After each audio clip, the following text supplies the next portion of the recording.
దేవునికి మహిమ కలుగునుగాక. హల్లెలూయా, హల్లెలూయా. దేవుని యొక్క మహా ఉన్నతమైనటువంటి కృపను బట్టి గడిచినటువంటి ఆగస్ట్ మాసానికి ఎన్ని అంశాల మీద మనం పరిశీలించాం. పరిశుద్ధాత్మను గురించినటువంటి ప్రస్తావనలో ఎన్ని పూర్తయినాయి? 8 పూర్తి చేసుకోవడానికి దేవుడు అత్యున్నతమైనటువంటి సహాయాన్ని మన పట్ల కనుపరిచాడు. ఈరోజు మనం పరిశుద్ధాత్మను గురించినటువంటి పరిశీలనలో మరొక సరికొత్త వినూతనమైనటువంటి మునుపెన్నడూ విననటువంటి ఒక విషయాన్ని అయితే ధ్యానించుకోవడానికి దేవుడి సహాయాన్ని అందిస్తున్నాడు. వచ్చు వారం నుండి పరిశుద్ధాత్మ దేవుని యొక్క ఆత్మ ఫలాలు, ఆత్మలో మనం ఫలిస్తే ఎలాంటి అనుభవాలు కనబడతాయి, మన ఫలభరితమైనటువంటి జీవితంలో ఉన్నామా లేదనేటువంటి అంశం మీదకి వెళ్ళిపోతున్నాం. అవి కానీ మనలో లేకపోతే మనం అందరం కూడా నరకబడి అగ్ని గంధకాల్లో వేయబడతాం. రక్షణ కాదు, ఫలించవలసిన అవసరం ఉంది. బాప్తిసం పొందుకోవడం గొప్పతనం కాదు, రక్షణ అనంతరం ఫలభరితమైనటువంటి క్రైస్తవ జీవితంగా దేవుడి ఎదుట కనబడినప్పుడు మాత్రమే ఆ జీవితానికి ఒక పరమార్థము, నిత్యజీవం అనేటువంటిది అనుగ్రహించబడతా తప్ప ఫలించలేని ప్రతి చెట్టు కూడా నరకబడి మండుచున్న అగ్ని గంధకములలో పడవేయబడద్ది. రక్షణ విషయం కాదు, రక్షణ తర్వాత ఖచ్చితంగా తప్పకుండా పొందుకోవలసింది ఏదన్నా ఉన్నాయంటే ఆత్మ ఫలాలు, ఆత్మ వరాలు. గొప్పతనం ఏం కాదు, ఆత్మ వరాల్లో భూ సంబంధమైనటువంటి వాటికి మాత్రమే పరిమితం అయిపోయినాయి.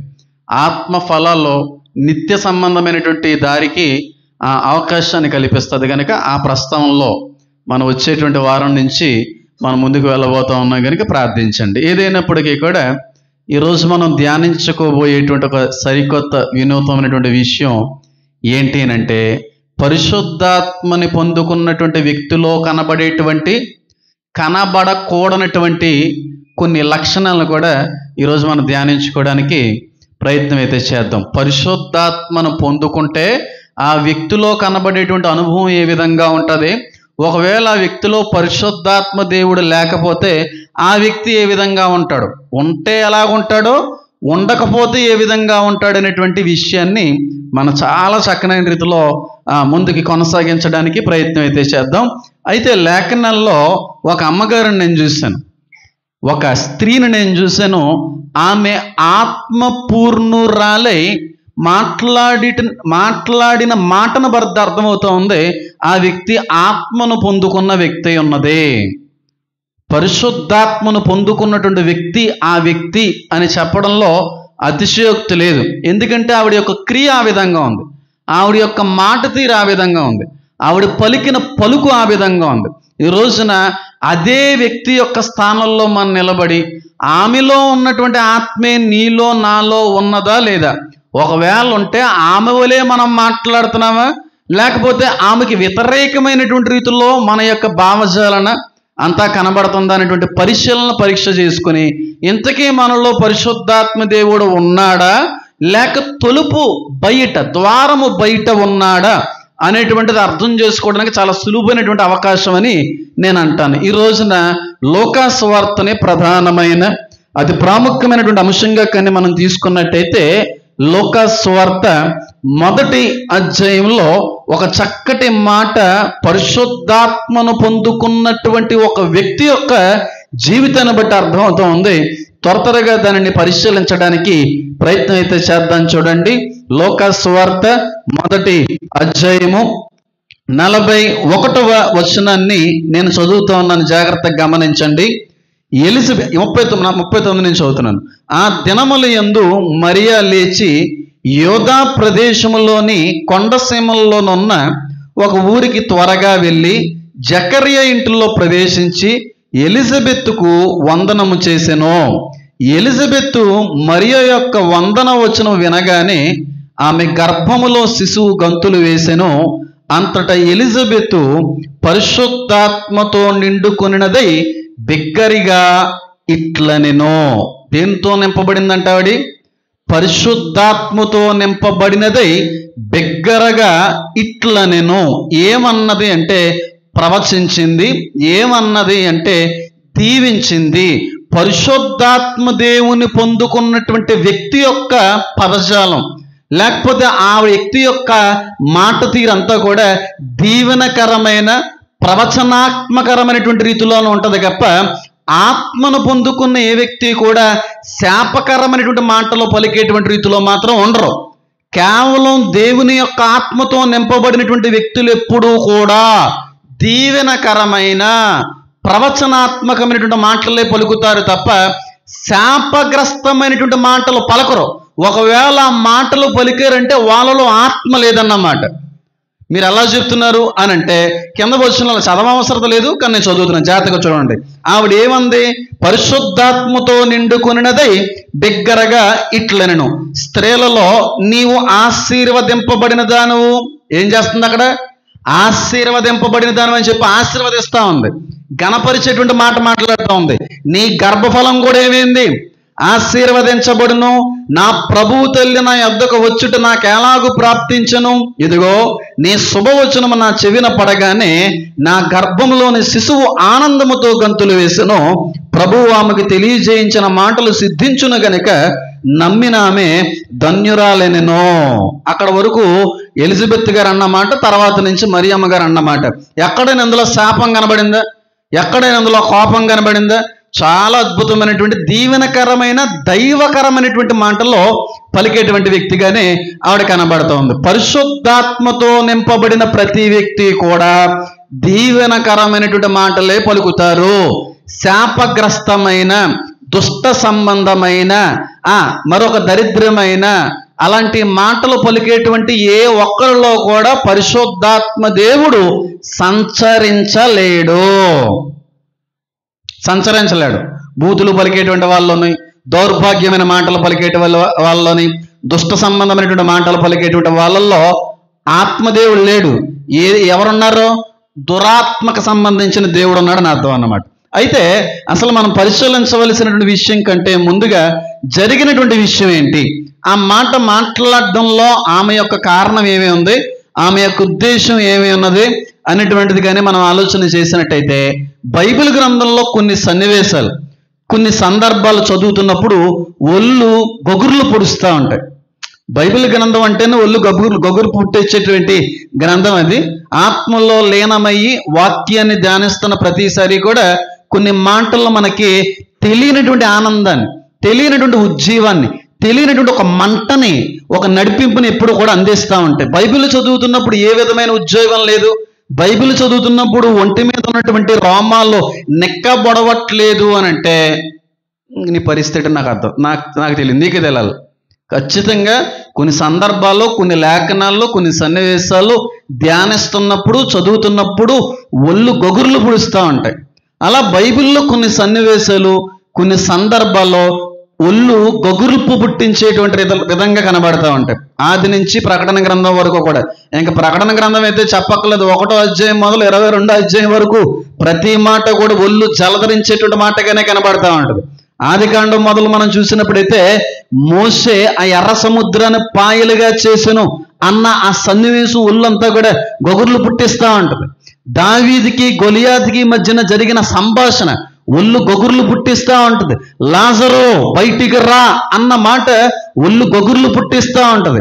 ఇలాగ చాలా సందర్భాలు, చాలా సన్నివేశాలు ఒళ్ళుకి గొగుర్లు పుట్టించే సన్నివేశాలుగా ఉంటాయి. కానీ మీకు తెలియని విషయం ఏంటంటే, ఈ లేఖనాన్ని, లేకపోతే ఈ వచనాన్ని, ఈ లైన్ నేను ఎప్పుడు చదువుతున్నా సరే ఒళ్ళు గొగుర్లు పుడతా ఉంటాయి. చెప్తున్నటువంటి ఈ సమయంలోనే ఆ గూస్ బంప్స్ అనే ఫీలింగ్ నేను అనుభవించగలుగుతా ఉన్నాను. ఒళ్ళు గొగుర్లు పుడతా ఉన్నాను. అంత ఒళ్ళు గొగుర్లు పుట్టే అంతగా ఏముందనంటే, మనందరికీ తెలిసిందే, దేవదూతను పంపించాడు దేవుడు.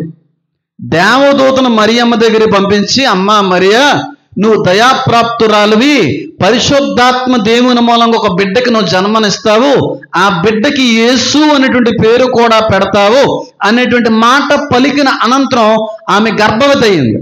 పరిశుద్ధాత్మ దేవుని మూలంగా గర్భాన్ని దాల్చింది ఆవిడ. మనిషి మూలంగా కాదు, యోసేపు గారి మూలంగా కాదు, భర్త మూలంగా కాదు, ఇద్దరు మనుషుల యొక్క శారీరక కలయికను బట్టి ఆవిడ గర్భాన్ని దాల్చలేదు. కానీ కేవలం దేవుని యొక్క నోటి మాటతోనే ఆవిడ గర్భం దాల్చడం అనేది జరిగింది. ఈవిడ గర్భవతి అయింది. కొంచెం టైం అలా క్రాస్ అవుతూ ఉంది, టైం అంతా కూడా ముందుకి ఫ్లో అవుతూ ఉంది. ఆ సమయంలో మరియమ్మ గారి యొక్క కజిన్ ఉంది, మరియమ్మ గారి యొక్క బ్లడ్ లైన్, రక్త సంబంధికురాలే. కజిన్ అంటే తెలుగులో ఏమంటారు? ఆ పిన్ని కూతురు, అక్క కూతురు, ఒకే బ్లడ్ లైన్కి సంబంధించిన వాళ్ళు. ఈ అక్క అవుతుంది వాస్తవానికి. మరియమ్మకి కజిన్లో చూసుకుంటే ఎలిజబెత్ అక్క అవుతుంది. ఈ అక్కగారు ఎక్కడ కాపురం ఉంటున్నారంటే యోధా సంబంధమైనటువంటి కొండ ప్రాంతాల్లో నివసిస్తూ ఉంది. ఈవిడేమో గలిలయ అనేటువంటి ప్రాంతంలో ఈవిడ బ్రతుకుతూ ఉంది. ఎవరో యోసేపు గారు, మరియమ్మ గారు ఏమో గలిలయలో కాపురం ఉన్నారు. యోధాకు సంబంధించిన కొండ ప్రాంతంలో, కొండ ఎత్తుగా ఉన్నటువంటి ప్రాంతంలో మాత్రం ఎలిజబెత్ గారు కాపురం ఉన్నారు. ఎలిజబెత్ గారు అప్పటికే గర్భవతి అయిపోయింది, అప్పటికే నెలలు నిండినటువంటి వ్యక్తిగా ఉంది. చెల్లికి అనిపించినట్టుంది, నాకు కూడా గర్భం వచ్చింది, అక్క ఎలా ఉందో చూడడానికి వెళ్దామని చెప్పి అనుకున్నట్టున్నారు. ఎప్పుడైతే మరియా ఆ యోదయ కొండ ప్రాంతాలకి వెళ్ళి అక్క ఎలా ఉన్నావు అనేటువంటి వందనవచనం పలికిన మరుక్షణమే ఎలిజబెత్ యొక్క గర్భంలో ఉన్నటువంటి శిశువు గొంతులు వేసిందంట. మరియమ్మ వచ్చింది, తలుపు తీసింది ఎలిజబెత్. కనబడిన వెంటనే మరియమ్మ గారి యొక్క నోటి మాట ఎలిజబెత్ యొక్క చెవిలో పడగానే ఎలిజబెత్ గర్భంలో ఉన్న పిండం గంతులేసిందని ఉంది, ఎగిరెగిరి పడిందన్నమాట. ఆ పిండం ఎవరు? బాప్తీసు యోహాను. ఏ వ్యక్తి అయితే నీ చెప్పులు విప్పుటకైనో కూడా నేను యోగ్యుడను కాదు, నీ చెప్పులు ప్రక్కన నా చెప్పులు ఉంచుటకు కూడా నేను యోగ్యుడు కాను అన్నటువంటి వ్యక్తి ఎవరైతే ఉన్నారో ఆ వ్యక్తి గర్భంలో ఉండగానే ప్రభువైన యేసుక్రీస్తు వారి యొక్క పిండ స్పర్శకి గంతులేసిందంట. అంటే ఆయన ఎంత శక్తివంతుడో అర్థం చేసుకోండి. ఆయన ఇంకా ఫుల్గా ఫామ్ కూడా అవ్వలేదు, ఆయన ఫుల్గా బేబీగా కూడా ఫామ్ అవ్వలేదు, జస్ట్ గర్భం దాల్చిందంతే మరియమ్మ. జస్ట్ ఆ ప్రాణం, జీవాత్మ వచ్చి ఆ గర్భంలో ఉన్నదంతే. ఈ వ్యక్తి మాట్లాడిన మాట ఎలిజబెత్ చెవిన పడిన వెంటనే గర్భంలో ఉన్న కొడుకు గెంతులేసాడు. ఎంత అభిషేకం ఉన్నటువంటి వ్యక్తులు ఏమంటారు అర్థం చేసుకుంటారు ఇద్దరు కూడా. అంత అద్భుతమైనటువంటి వ్యక్తులు. నిజంగా అనుకుంటాను, నాకు అనిపిస్తూ ఉంటుంది ఇద్దరు కూడా చాలా బలమైనటువంటి అభిషక్తులే. అందులో బయటకు వచ్చిన తర్వాత ఇద్దరు యొక్క సహవాసం ఏ విధంగా ఉందో కూడా నేను చెప్పని అవసరం లేదు. నిజంగా యోహాను వంటి వాడు లేడని చెప్పి యేసుక్రీస్తు ప్రభు వారు కూడా చెప్పడం అయితే జరిగింది. అనుకుంటాను నేను లోపల ఉన్నటువంటి ఆ బాప్తీసు ఇచ్చి యోహాను అనుకుని ఉంటాడు, పాపం మీద విజయాన్ని ఇచ్చుటకు వచ్చిన వాడా నీకు వందనాలని గట్టిగా చప్పట్లు కొడుతూ నేను మహింపడతాం. పాపం మీద విజయాన్ని ఇవ్వడానికి వచ్చిన వాడా అనే ఉద్దేశంతో గంతులేశాడు ఆయన. సాతాను మీద విజయాన్ని అనుగ్రహించగలిగేవాడు అని చెప్పి గంతులేశాడు. ఒక గర్భవతి మరొక గర్భవతి కలిసిన తర్వాత ఇద్దరు గెంతులేసినట్టుగా లేదు, చిన్న జైగొట్టుగా ఉన్నట్టు చేసే నాకు తెలుసు ఆ సమయానికి. కానీ గర్భం పూర్తిగా ఫామ్ అయిన ఎలిజబెత్ కడుపులో ఆ పిండం మాత్రం గెంతులేసిందంట. అంటే ఎంత పవర్ఫుల్ వ్యక్తి ఉన్నాడో ఆ గర్భంలో అర్థం చేసుకోండి. ఎంత పవర్, ఎంత అభిషేకం ఉందో, ఎంత అనాయింటింగ్ ఉందో, ఎంత సర్వశక్తి కలిగినటువంటి దేవుడై ఉన్నాడో ఆ ఒక్క సందర్భాన్ని బట్టి మనకు అర్థమైపోతూ ఉంటాం. బాప్తీసు యోహాను ఆ కడుపులో ఉండగా గెంతులేసాడు. నిజంగా గంతులేస్తారా పిల్లలు? ఏరా కడుపులో ఉన్నప్పుడు కాళ్ళు ఎట్టి తనడం, చెయ్యి ఎట్టి తనడం. కొన్నిసార్లు తల్లి సరైన సమయానికి కానీ అన్నం తినలేదు అనుకోండి, ఆ చిన్నపిల్లలు ఆ వేళ్ళు వాళ్ళు తినేస్తూ ఉంటారు నోట్లో పెట్టుకుని. అది మీకు తెలుసో తెలియదు నాకు తెలియదు కానీ చిన్నపిల్లల్లో టైంకి ఫుడ్ తల్లి కానీ తీసుకోకపోతే ఆకలి తట్టుకోలేక పిల్లలు వేలు నోట్లో పెట్టేసుకుంటారు. చిన్న ఇక్కడ పిండంగా ఉన్నప్పుడే అది జరుగుతూ ఉంటుంది. ఆ పిండం యొక్క నిర్మాణం అంతా కూడా చాలా ఆశ్చర్యకరంగా ఉంటూ ఉంటుంది. పాప చనిపోయిన తర్వాత మా అమ్మగారు ఒక మాట అన్నారు, ఆ పాపను దగ్గర నుంచి చూసినప్పుడు, దేవుడి యొక్క సృష్టి ఎంత గొప్పదరా, ఎక్వేరియంలో చేప పిల్లలా ఉంటారా గర్భంలోని. చెవులు తెరవబడే ఉంటాయి, కళ్ళు తెరవబడే ఉంటాయి, నోరు తెరవబడే ఉంటాయి, నీటిలో ఈదుతూనే ఉంటారు. కానీ ఆ నీటిని మాత్రం వాళ్ళు విరంగరు. ఎంత గొప్ప సృష్టి అయ్యా అని చెప్పి మా అమ్మగారు అన్నారు. దావీదు అదే అంటాడు, అయ్యా తల్లి గర్భంలో నువ్వు కలుగు చేసిన నిర్మాణం ఆలోచన చేస్తుంటే ఆశ్చర్యం కలుగుతుంది అంటాడు దావీదు భక్తుడు.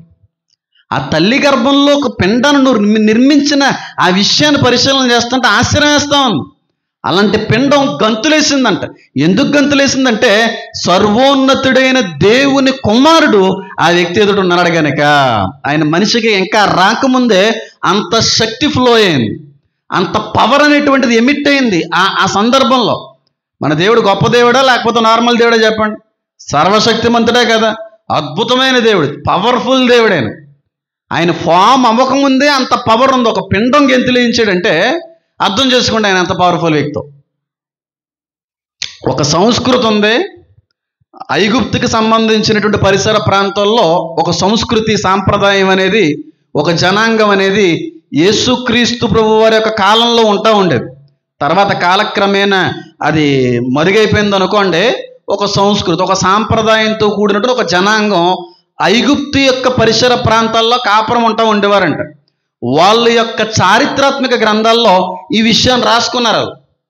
ఏమని రాసుకున్నారంటే, బాగా అర్థంలో చెప్తాను చూడండి, ఇంకా అలాగే వెళ్ళిపోతే మీకు అర్థం కాదు. కానీ యేసుక్రీస్తు ప్రభు వారు పుట్టిన తర్వాత హేరోదు ఎవరిని చంపేమన్నాడు? మగపిల్లలందరినీ కూడా చంపేమన్నాడు. ఎక్సోడస్లో, నిర్గమాకాండంలో అక్కడ ఉన్నటువంటి ఫరో ఎలాగైతే మగపిల్లలందరినీ కూడా చంపేయాలన్నారో, ఇశ్రాయేల్ లేకుండా చేసేద్దామన్న సాతాను యొక్క కాన్సెప్ట్. క్రైస్తవ్యం అనేటువంటిది నిర్మూలించాలన్నది ఇప్పుడు సాతాను యొక్క కాన్సెప్ట్. అప్పుడు అలాగే చేశాడు మగపిల్లలు లేకుండా. ఇప్పుడు కూడా క్రీస్తు వారి యొక్క పుట్టుక కాలంలో కూడా అదే విధంగా చేద్దాం అనుకున్నాడు. కానీ 2 సార్లు కూడా ఫెయిల్ అయిపోయినాయి. సాతాను యొక్క ఎత్తుగడ ఫలించలేదు.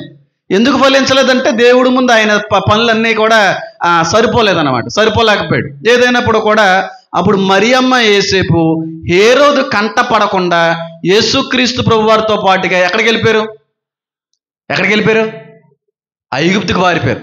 ఐగుప్తులో కొన్ని దినాలు అలా కాపురం ఉన్నారని ఉంది. ఉందా లేదా?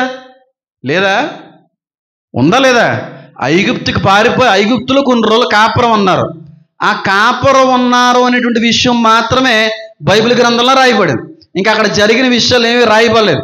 కానీ ఐగుప్తుకి మరియమ్మ, యోసేపు, యేసుక్రీస్తు ప్రభు వారు వెళ్ళినటువంటి సమయంలో ఆ చుట్టుపక్కల ప్రాంతాల్లో ఉన్నటువంటి ఒక సంస్కృతికి సంబంధించిన, ఆ జనాంగానికి సంబంధించిన వాళ్ళ పుస్తకాల్లో, వాళ్ళ గ్రంథాల్లో ఒక మాట రాశారు. ఏంటి అంటే, ఎప్పుడైతే యోసేపు, మరియమ్మ, యేసుక్రీస్తు ప్రభు వారు చిన్నపిల్లవాడిగా ఉన్నప్పుడు ఐగుప్తులో అడుగు పెట్టారో, వాళ్ళు అడుగు పెట్టినటువంటి సమయంలో ఐగుప్తు యొక్క విగ్రహాలు దద్దరిల్లి అని ఉంది. ఐగుప్తు యొక్క విగ్రహాలు ఉన్నాయి చూడండి, స్పింక్స్, ఇలాంటి విగ్రహాలన్నీ కూడా బ్రద్దలైపోయినాయి అంట. అవి చూసినటువంటి వ్యక్తులు రాసుకున్నారు వాళ్ళ గ్రంథంలో. యెరూషలేము నుంచి వచ్చినటువంటి ఒక ఫ్యామిలీ ఐగుప్తులోకి అడుగు పెడుతున్నప్పుడు మా కళ్ళు కనబడ్డాయి, మేము చూసాము, ఎదురుగా ఉన్న ఐగుప్తు విగ్రహాలన్నీ కూడా దద్దరిల్లినాయి, శివరైనయి అని చెప్పి వాళ్ళ గ్రంథంలో వారు రాసుకున్నారు. చిన్న పిల్లవాడుగా ఉన్న సమయంలో ఐగుప్తులు అడుగు పెడితేనే విగ్రహాలు దద్దరిల్లినాయి అంటే మరి అర్థం చేసుకోండి ఆయన ఎంత పవర్ఫుల్. చిన్న పిల్లవాడు ఇంకా సంకన ఎత్తుకుని వెళ్ళే సమయం, ఆ సమయంలో ఆయన అడుగు పెడితేనే ఐగుప్తు విగ్రహాలన్నీ కూడా దద్దరిల్లిపోయినంట. అప్పుడున్న వ్యక్తులు చూసి వాళ్ళ గ్రంథాల్లో రాసుకున్నారు. యెరూషలేము నుంచి వచ్చిన ఒక ఫ్యామిలీ ఐగుప్తులో అడుగు పెడుతున్న సమయంలో మేము కళ్ళారా చూసాం, ఆ స్టాట్యూస్ అన్నీ కూడా శివరైనయి, ట్రెంబుల్ అయినయి, దద్దరిల్లినయి అని చెప్పి. ఇప్పటికీ కూడా ఐగుప్తు స్ఫింక్స్ ఉంటుంది.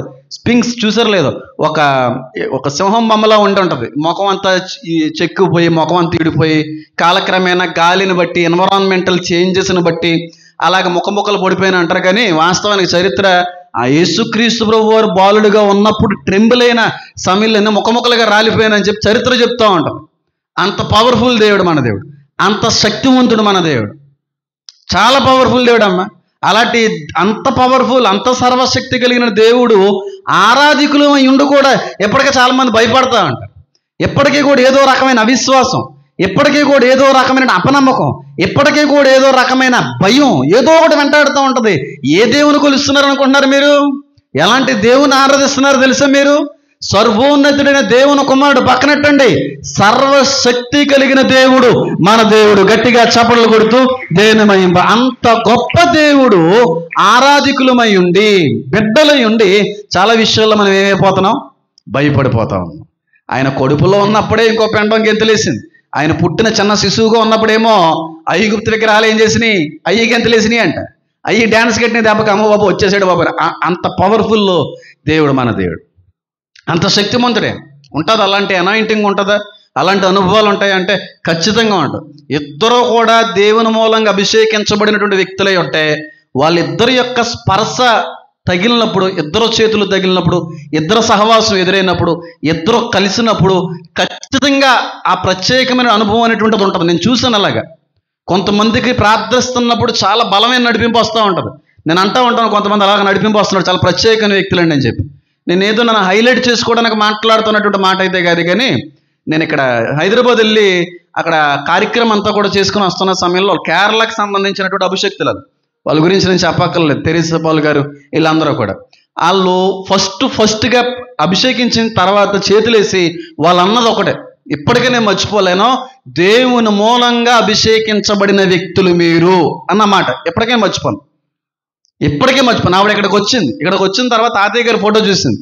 ఆ ఫోటో చూసిన తర్వాత ఆవిడ కూడా అన్నటువంటి మాట అదే, హీఈస్ అన్ అనాయింటెడ్ ఫెలో అని చెప్పింది. అనాయింటెడ్ ఫెలో, అభిషక్తుడైనా. వేరే దైవజనులు వచ్చినప్పుడు కూడా అభిషక్తులకు తెలుస్తూ ఉంటుంది ఎవరి అభిషక్తులు. నిజమైన అభిషేకం పొందుకున్న వ్యక్తులకి, దేవుని మూలంగా అభిషేకం పొందుకున్న వ్యక్తులు ఎవరో గ్రహించగలరు. వాళ్ళిద్దరూ కలిసినప్పుడు, వాళ్ళిద్దరూ ఆరాధిస్తున్నప్పుడు, వాళ్ళిద్దరూ ప్రార్థిస్తున్నప్పుడు, వాళ్ళిద్దరూ కూడా చెయ్యి కలిపి ప్రార్థనలో కొనసాగుతున్నప్పుడు తెలియని పవర్ వాళ్ళ దగ్గర ఎమిట్ అవుతూ ఉంటుంది. నిజం ఇది. అందుకే దేవుని బిడ్డల యొక్క సహవాసం కావాలి, సంఘం యొక్క సహవాసం. అందరికీ ఇదే విధంగా ఉండొచ్చు, ఉండకపోవచ్చు, నాకు తెలియదు. కానీ నేను గ్రహించాను కాబట్టి చెప్తున్నా. హైదరాబాద్ నుంచి వచ్చిన తర్వాత పాస్టర్ గారి పేరు చెప్పను, ఇక్కడే కూర్చున్నాం మేము. మా అమ్మగారు ఉన్నారు, నేనున్నాను, పాస్టర్ గారు వచ్చారు, ప్రసన్న గారు, వీళ్ళందరూ కూడా ఉన్నారు. వచ్చారు, ఇలా జరిగింది కార్యక్రమం అంటే సూపర్గా జరిగింది అయ్యగారు అని అనడం జరిగింది. అన్న తర్వాత చిన్న ప్రార్థన చేయండి అన్నాను. అసలు ప్రార్థన చేయమని ఎవరిని అన్నాను, నేను ఎవరిని అడగను, నాకు ప్రార్థన చేయండి అని అన్నాం. సంఘాన్ని మీతో అన్నటం తప్ప దైవజనుల దగ్గరికి అది వెళ్ళినాం, ఒకవేళ అనాలని అనిపిస్తే తప్ప. అలా ప్రార్థన చేయమని తప్పకుండా ఆయనకి టైం అయిపోతుంది, ఆ పాస్టర్ గారికి వెళ్ళిపోవాలి, అర్జెంటుగా వెళ్ళిపోవాలి. అలాంటి సమయంలో సరే మా చిన్న ప్రార్థన చేస్తానని చెప్పి తల మీద చేతులుంచి ప్రార్థిస్తున్నటువంటి సమయంలో 2 నిమిషాలు చేస్తున్నాడు ఆయన, 45 నిమిషాలు ప్రార్థన చేశాడు.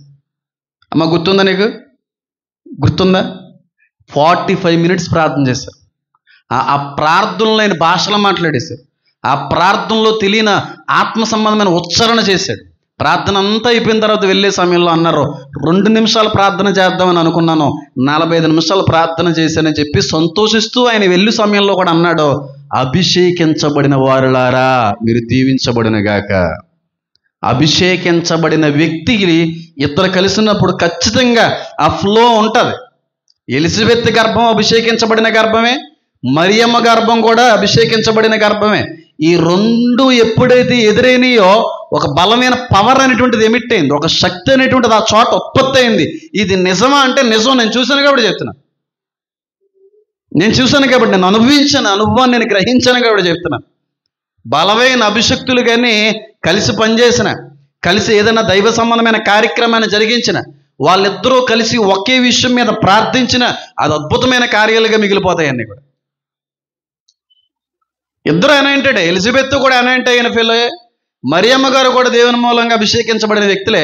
ఇద్దరు ఎప్పుడైతే కలిశారో ఆ మాట చెవిన పడగా, వందనము వచనము పలకగానే ఆవిడ ప్రవచించేసిందంతే. ఇంకా ఆత్మపూర్ణురాలు అయిపోయింది, ఇంకా ఆత్మలో లీనమైపోయింది. ఆశీర్వాదాలు, ప్రవచనాలు బిగ్గరగాను, మళ్ళీ పైగా మామూలుగా కూడా కాదు, బిగ్గరగా ఆవిడ ఆశీర్వదించినట్టుగా వాక్యం సెలవిస్తూ ఉంది. అయితే నేను మాట్లాడదలిచినటువంటి టాపిక్ సారాంశం విషయం అది కాదు కనుక చెప్పవలసిన విషయాన్ని తెలియజేసి ముందుకు వెళ్ళడానికి ప్రయత్నం అయితే చేస్తాను. ఏదైనప్పుడు కూడా వాక్యం సెలవిస్తూ ఉంది, చాలా క్లియర్గా వాక్యంలో రాయబడి ఉంది. అంతటా ఎలిజబెత్ పరిశుద్ధాత్మతో నిండుకున్నదై బిగ్గరగా ఆశీర్వదించెను, లేకపోతే బిగ్గరగా ప్రవచించెను, లేదంటే బిగ్గరగా దీవించెను అనేటువంటి మాట ఉందో తప్ప బిగ్గరగా శపించెను అనే మాట కానీ, కోపించెను అనే మాట కానీ, దుఃఖపడింది అనేటువంటి మాట కానీ పొరపాటును కూడా అక్కడ లేదు. అంటే దీన్ని బట్టి మనకు అర్థం కావలసిన విషయం ఏంటంటే, ఎవరైతే పరిశుద్ధాత్మ పూర్ణులు అవుతారో, ఎవరిలో అయితే ఆత్మ లీనమైపోతో, ఎవరైతే పరిశుద్ధాత్మ దేవుని పూర్తిగా వాళ్ళ హృదయాల్లోకి ఆహ్వానించుకుంటారో, వాళ్ళు పలికేటువంటి ప్రతి మాట కూడా దీవెనకరమైనటువంటి మాటగానే ఉంటుంది తప్ప వాళ్ళ నోట పొర్రపాటును కూడా శాపగ్రస్తమైన ఏ శపితపూరితమైనటువంటి మాట పలకరు కాదు, పలకలేరు. ఆత్మతో నింపబడిన వ్యక్తి శాపంతో కూడిన మాటని పలకరు కాదు, పలకలేరు. పరిశుద్ధాత్ముడు పరిశుద్ధమైన ఉచ్చారణ జరిగిస్తాడు, పరిశుద్ధమైన భావజాలం కలిగిరే ఉంటాడు ఆయన. అపరిశుద్ధుడు మాత్రమే అపరిశుద్ధమైన భావజాలం కలిగి ఉంటాడు. నువ్వు పరిశుద్ధాత్మను పొందుకున్నావా లేదా అని గ్రహించుకోవడానికి ఇదే పెద్ద అవకాశం. నువ్వు నిజంగా పరిశుద్ధమైనటువంటి పవిత్రాత్మను పొందుకున్న వ్యక్తివైతే జీవితంలో పొర్రపాటును కూడా ఆయన నీలో ఆసీనుడై ఉన్నంత కాలము కూడా శాపవచనము రానే రాదు. ఒకవేళ వస్తుందంటే నీలో ఉన్నది ఆయన అయితే కానే కాదు. దేవుడు ఎక్కడైనా శపించాడా? మీరు ఎలా చేస్తే శపించబడతారనేటువంటి హెచ్చరికలే ఉంచాడు తప్ప ఎక్కడ శపించలేదు. శపిస్తున్నావంటే, ఒక వ్యక్తిని శాపానికి లోను చేస్తున్నావంటే, శాపగ్రస్తమైన మాటలు పలుకుతున్నామంటే, బాగా గుర్తుపెట్టుకోండి. నో డౌటు 1000% నేను స్టాంప్ వేసి చెప్పగలను, నీలో ఉన్నది పరిశుద్ధాత్మ కాదు. 100% నీలో ఉన్న దయ్యమే. దయ్యాలు ఉన్నవాళ్ళు, దురాత్మలు ఉన్నవాళ్ళు, అపవిత్రమైన ఆత్మలు కలిగి ఉన్న వాళ్ళే తరచుగా శాపాలు పలుకుతూ ఉంటారు, శాపగ్రస్తమైన మాటలు పలుకుతూ ఉంటారు, దుష్ట సంబంధమైనటువంటి మాటలు పలుకుతూ ఉంటారు. నిజంగా ఆత్మలో పూర్ణులైన వాళ్ళు, ఆత్మలో లీనమైనటువంటి ఈ వ్యక్తి కూడా ఏ శాపగ్రస్తమైన మాటని పలకలేరు. చాలా కష్టం అది, పలకలేం. అసలు పలకలేం అది, ఆ మాటను పలకలేం, ఒక బూతు పలకలేం, ఒక శాపాన్ని పలకలేం. ఒకవేళ పలుకుతున్నామంటే నీలో ఉన్నది ఎవరు అర్థం చేసుకో. ఆత్మలో లీనమైన వాడు దీవిస్తూ ఉంటాడు, ప్రవచిస్తూ ఉంటాడు. నీకు ఆయాసాన్ని కలిగించే వ్యక్తులు ఎదురైనా, నేను బాధ పెట్టేటువంటి వ్యక్తులు ఎదురైనా, నీకున్నటువంటి ఓపిక నశించిపోయేటువంటి పరిస్థితులు ఎదురైనా పొరపాటును కూడా చెప్పండి, శపించు. నువ్వు శపిస్తున్నావంటే నిన్ను ఎవరు వాడుకుంటున్నారో అర్థం చేసుకో. ఒక మాట చెప్తున్నాను, జాగ్రత్తగా వినండి. దేవుడు ఎప్పుడు కూడా తన స్వారూప్యంలో ఉన్నటువంటి పిల్లల్ని శపించడానికి ఇష్టపడ్డు. దేవుని ఆత్మ పొందుకున్న వ్యక్తి కూడా శపించడానికి ఇష్టపడరు.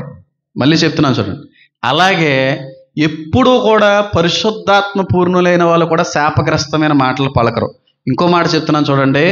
మనిషిని శపించగలిగే శక్తి సాతాను కూడా లేదు.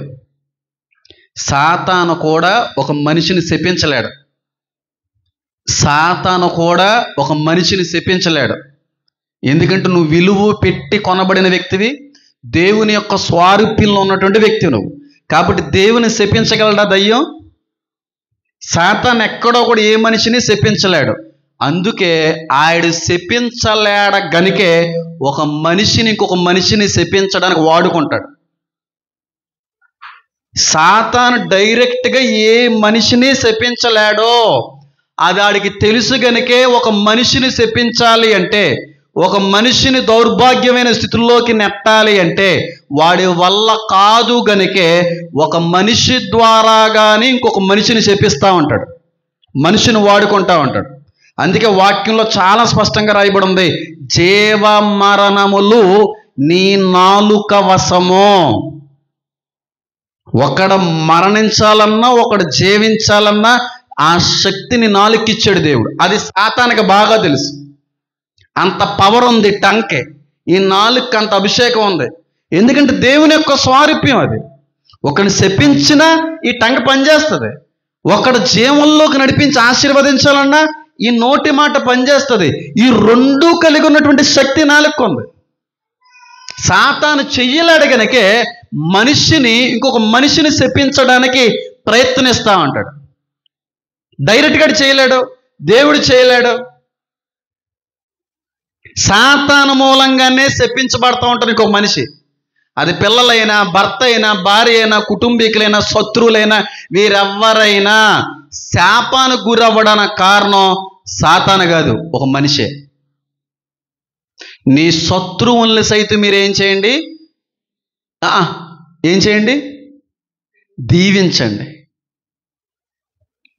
మీ శత్రువులను సైతం దీవించండి. అంటే నీకు నచ్చని వ్యక్తి అయినప్పటికీ నువ్వు దీవించాలి. నీకు ఇష్టం లేని వ్యక్తి అయినప్పటికీ నువ్వు దీవించాలి. నీకు ఆయాసాన్ని కలిగించేటువంటి వ్యక్తి అయినప్పటికీ నువ్వు దీవించాలే తప్ప ఏం చేయకూడదు. దీవెనకు ఆపోజిట్ వర్డ్ శాపం.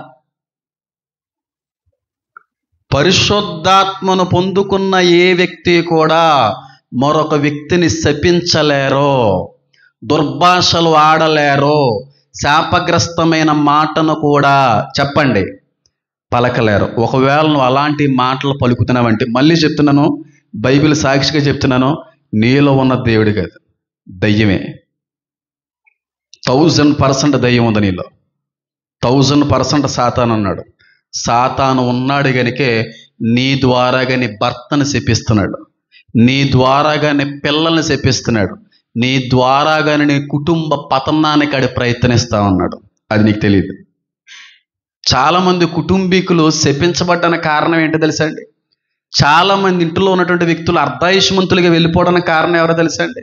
చాలామంది వ్యక్తులు సక జీవితానికి వాళ్ళ జీవితాలను పాడు చేసుకోవడంలో ఉన్న కారణం ఏంటో తెలుసా? వాళ్ళ పాపాలు కాదు, వాళ్ళ కొరకు ప్రేమించేటువంటి వ్యక్తులు లేకపోవడం ఒక ఎత్తు అయితే, వాళ్ళని శపించే వ్యక్తులు వాళ్ళ ఇంటిలోనే ఉన్న కారణాన్ని బట్టి సొంతోళ్ళని శపిస్తూ ఉంటారు, సొంత పిల్లల్ని శపిస్తూ ఉంటారు కొంతమంది తల్లిదండ్రులు, సొంత భర్త గారిని శపిస్తూ ఉంటారు కొంతమంది భార్యలు, సొంత భార్యని శపిస్తూ ఉంటారు సొంత భార్య భర్త, సొంత అత్తగారిని, సొంత మామగారిని, సొంత తల్లిదండ్రులు శపించేటువంటి స్థితిలో ఉన్న కుటుంబాలు లేవంటారా? ఆ శాపానికి చాలామంది జీవితాలు నాశనం అయిపోతున్నాయి. దానికి కారణమైన నిన్ను మాత్రం దేవుడు వదిలిపెట్టు. తరతరాలు తింటుంది ఆ శాపం, తరతరాలు తింటుంది, తరతరాలు తినేస్తుంది. ఆ మాట లేకపోతే ఈరోజు నేను ఇచ్చేటువంటి ప్రసంగం చాలామందికి బాధ కలిగించవచ్చు, కానీ కనువిప్పును మాత్రం కలిగిస్తుందనే నమ్మకంతో నేను చెప్తాను.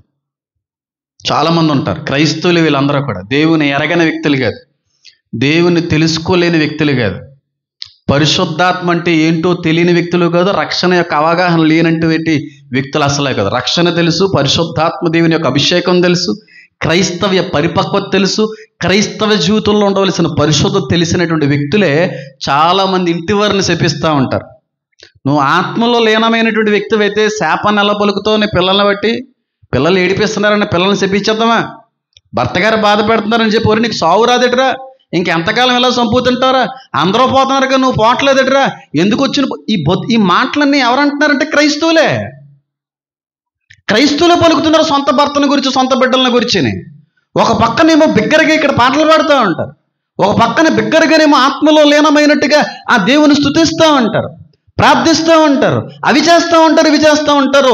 మళ్ళీ అదే వ్యక్తి ఇంటికి వెళ్ళిన తర్వాత మరొక రకమైన కారణాలు బట్టి బిడ్డల్ని, భార్యల్ని, భర్తల్ని శపించేటువంటి వ్యక్తులుగా ఉన్నారంటే ఒక మాట మాత్రం గుర్తుపెట్టుకోండి, మీలో ఉన్నదే అపనింద పిశాచమే. పిశాచమే. లేరంటారు అలాంటి భార్యలు? సొంత భర్తను శపించేటువంటి భార్యలు లేరంటారా? ఏ పని పాటు లేదని చెప్పి కుక్క కంటే కూడా హీనంగా చూస్తూ, ఎందుకు వచ్చిన బతుకురా, నీ బతుకు ఎదవ బతుకు, కుక్కే బాగుంది కదరా, దానికి 2 మెతుకులు వేస్తే విశ్వాసం చూపుతుందా, తలుపు దగ్గర కూర్చొని కాపలా కాస్తా ఉంది, దున్నపోతులో తింటావు, ఎందుకు పనికిరావు, కుక్క కంటే కూడా హీనమైన బతుకు, నీలాటోడు ఉంటే అంత పోతే అంత హే అని ఒక భార్య భర్తను శపించేటువంటి తరంలో మనం లేవంటారా? సొంత భార్య భర్తను శపించేటువంటి రోజుల్లో మనం లేవంటారా? కుక్క కంటే కూడా హీనంగా భర్త గారిని ఉద్దేశించి మాట్లాడేటువంటి భార్యలు లేరంటారా? ఎందుకు బతుకుతున్నావు? ఆ బతుకు అసలు వాల్యూ ఉందా? ఎందుకు ఆ బతుకు? ఎవరి బతుకు? ఏదన్నా మింగి చచ్చిపోవచ్చు కదా. అందరికీ చావు వస్తుంది కానీ నీకు మాత్రం చావు రావట్లేదట్రా, నీ కాళ్ళు పడట్లేదట్రా, నువ్వు మూలన పడట్లేదట్రా, నువ్వు ఎప్పుడు సత్తావో చూస్తున్నాను అనే మాట సొంత భార్య అరిగేటువంటి క్రైస్తవ ప్రపంచంలో మనం లేవంటారా? సొంత భార్య భర్త గారిని శపిస్తూ ఉంటాడు, భర్త గారిని శపిస్తూ ఉంటుంది, నీ కాళ్ళు పడేలా మూల పడ్డాల నా విలువేదో నీకు తెలియాలి, నువ్వు మంచాన మీద పడితేనే కానీ నా యొక్క విలువ నీకు తెలియదు అని శపించే భార్యలు. వీళ్ళందరూ కూడా సంఘంలో చాలా గొప్ప ఆత్మపూర్ణుల్లా కనబడతా ఉంటారు, చాలా గొప్ప ఆత్మపూర్ణులు, పాటలు సూపరు, బైబిల్ సూపరు, ప్రార్థన సూపరు, కానీ ఇంటి మనిషి యజమాని భర్తను శపించే భార్య ఎంత దౌర్భాగ్యమైన స్థితిలో ఉన్నారు చూడండి. భర్త వల్ల కొన్నిసార్లు నష్టాలు ఎదురు రావచ్చు, భర్తను బట్టి కొన్నిసార్లు దుఃఖం అనేటువంటిది ఎదురు కావచ్చు, కొన్ని ఇబ్బందులు ఎదురవ్వచ్చు, మానసికమైనటువంటి అశాంతి కలగవచ్చు, సమాధానం లేకపోవచ్చు. ఎందుకు కూడా ఉపయోగపడినటువంటి భర్తగా ఉన్నప్పటికీ కూడా నీ నోట ఆ మాట రావడానికి మాత్రం వీలు లేనే లేదు. అవకాశం ఉంటే, నీకు ప్రేమ ఉంటే ప్రార్థన చేయి. ప్రేమలో ఏముండదంట? ఏముండదు? ద్వేషం ఉండదు. నిజంగా నీ భర్తను ప్రేమించేటువంటి భార్య అయితే ఆయన ఎంత దరిద్ర కొట్టోడైనా సరే నోటి నుంచి అలాంటి మాట రానోళ్ళమ్మా, రాలేదు, రానివ్వడు, నువ్వు మాట్లాడలేవు అసలని. నిజంగా నీ భర్తను ప్రేమించే భార్య అయితే ఆయన నిన్ను ఎంత ఏడిపించినా, ఎంత త్రాగుబోతుడైనా, ఎందుకు పనికిమాలిన వాడిగా బ్రతుకుతున్నా, ఎంత చితగొట్టినా ద్వేషించే అనుభవం మాత్రం నీలో ఉండదు.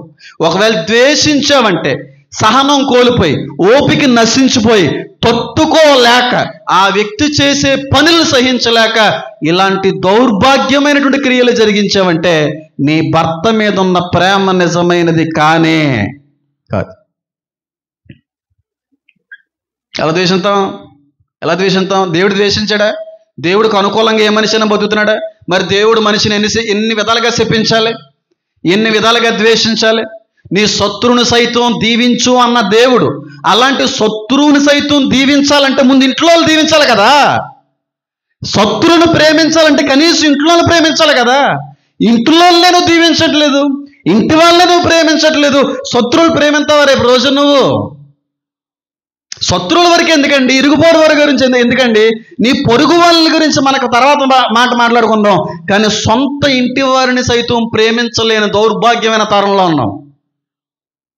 దౌర్భాగ్యమైన తరంలో, శపించేటువంటి తరంలో, శాపగ్రస్తమైనటువంటి మాటలు పలికేటువంటి తరంలో ఈ రోజున ఉన్నాం. ఆ శాపాలను తగలవా? తర్వాత బాధపడ్డానండి, అయ్యో అలా అనేసినని చెప్పి చాలా ఏడ్చేశారండి. నీవు ఏడ్చేసినంత మాత్రాన పలికేసిన మాట అన్నీ వెనక్కొచ్చేద్దా?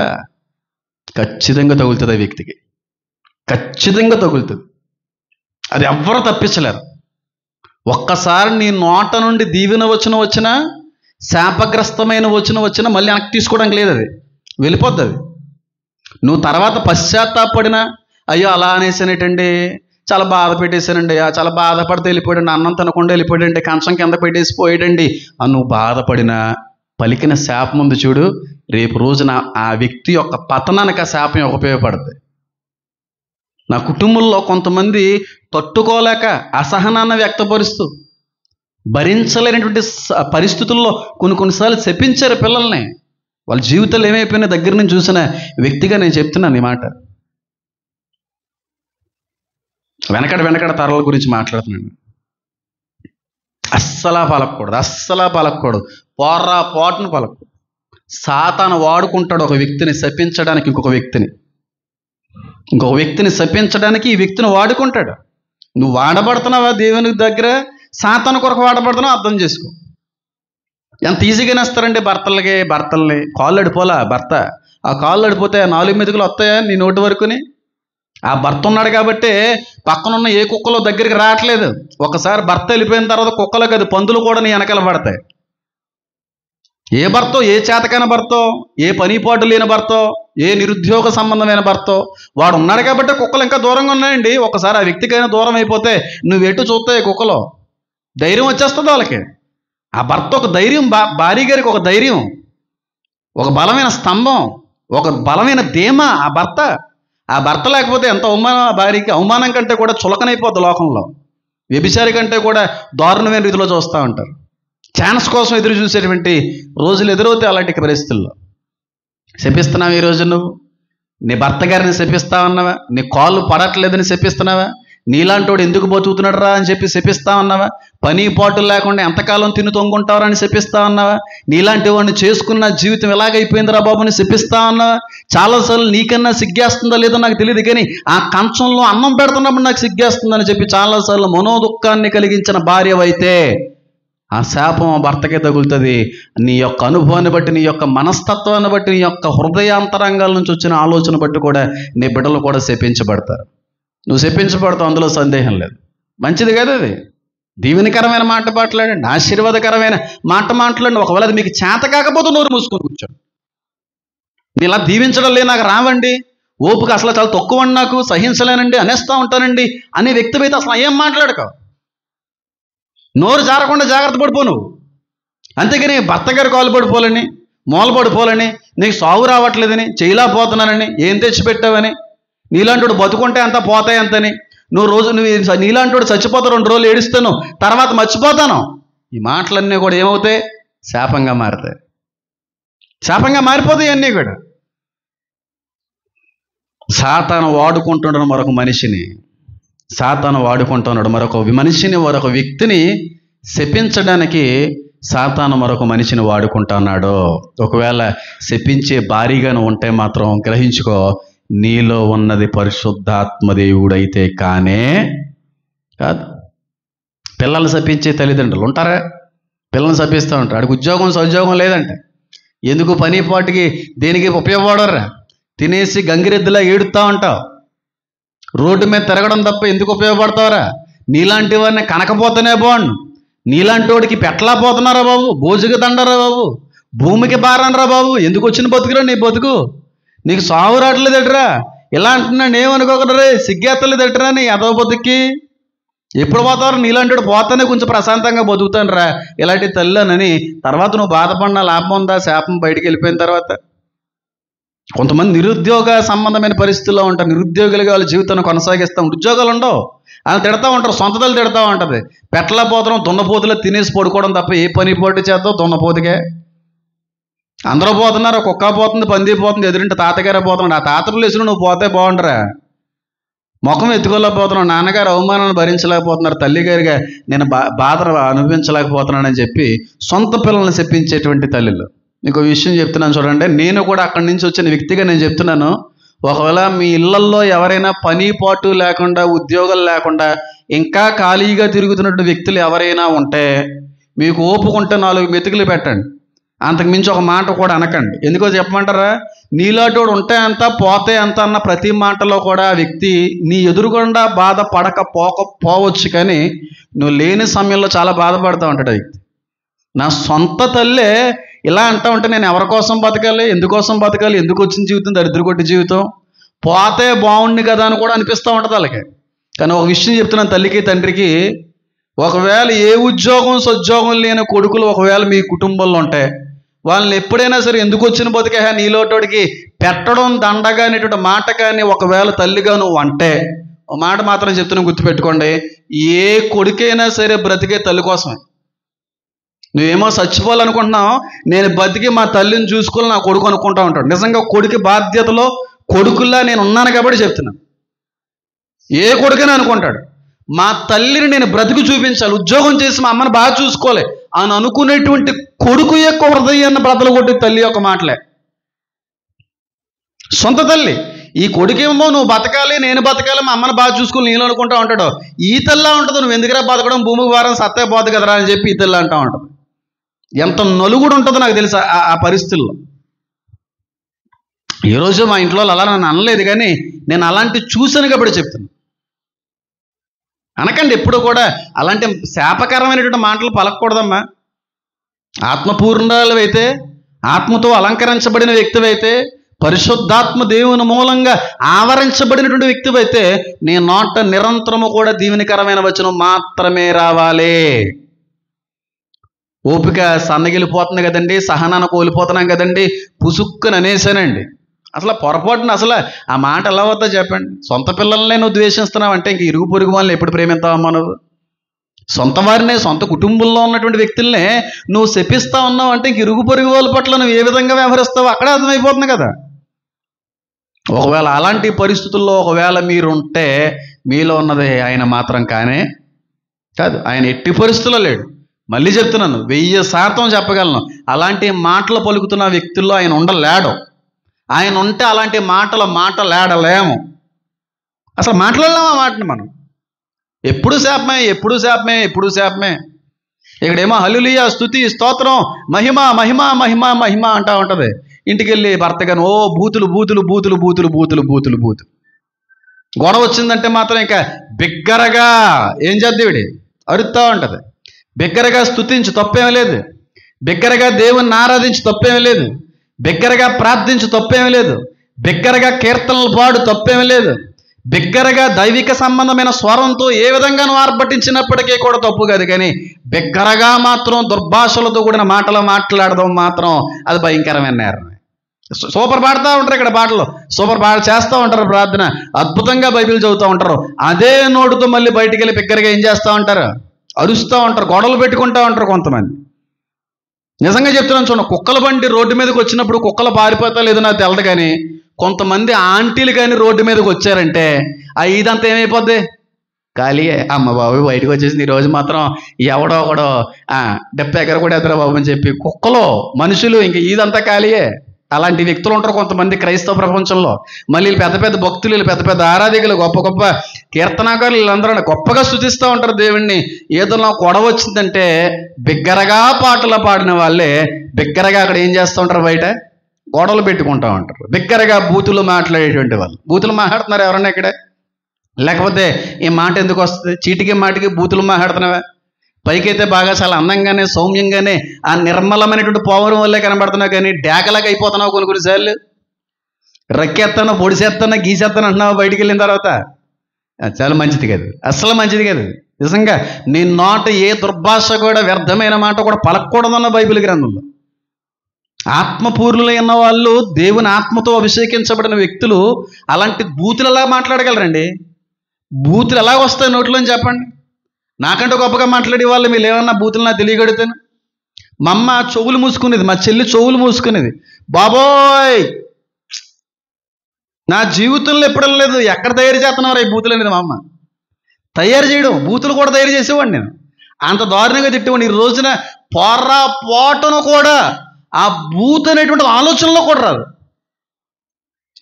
అసలు మాట్లాడలేం అనేది కాదు తర్వాత విషయం, ఆలోచనలో కూడా రాదు.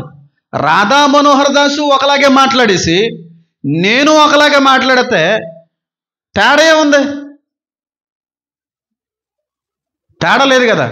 అసలు ఆలోచనలో కూడా రాదండి బూత్. ఇన్ని బూతులు మాట్లాడేవాడిని నాకు తెలుసు. నేను ఎంతో దౌర్భాగ్యమైనటువంటి మాటలు మాట్లాడేవాడిను, ఎంత భయంకరమైన దుర్భాషలు ఆడేవాడు నాకు తెలుసు. ఒక తల్లి ఎదురుగుండా ఎలా మాట్లాడుతున్నావు అనేది మా అమ్మ. ఒక తల్లిని ఎదురుగుండా పెట్టుకుని అలాంటి మాటలు ఎలా మాట్లాడగలుగుతున్నారు అనేది మా అమ్మ. అంత భయంకరమైనటువంటి వ్యక్తిని ఈ రోజున అలాంటి మాట పొరపాటున నా ఆలోచనలో కూడా రాదు. అది నోటి వరకు కాదు, అసలు ఆలోచనకే లేదా ఆ మాట. ఒకవేళ ఎవరైనా మాట్లాడినా నేను స్లో అయిపోతాను. అదొక రకంగా ఉంటుంది నాకు.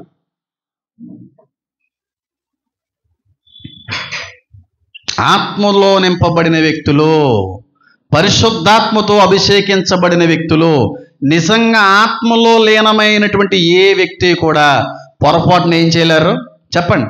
దుర్భాషలు ఆడలేరు, బూతులు ఆడలేరు.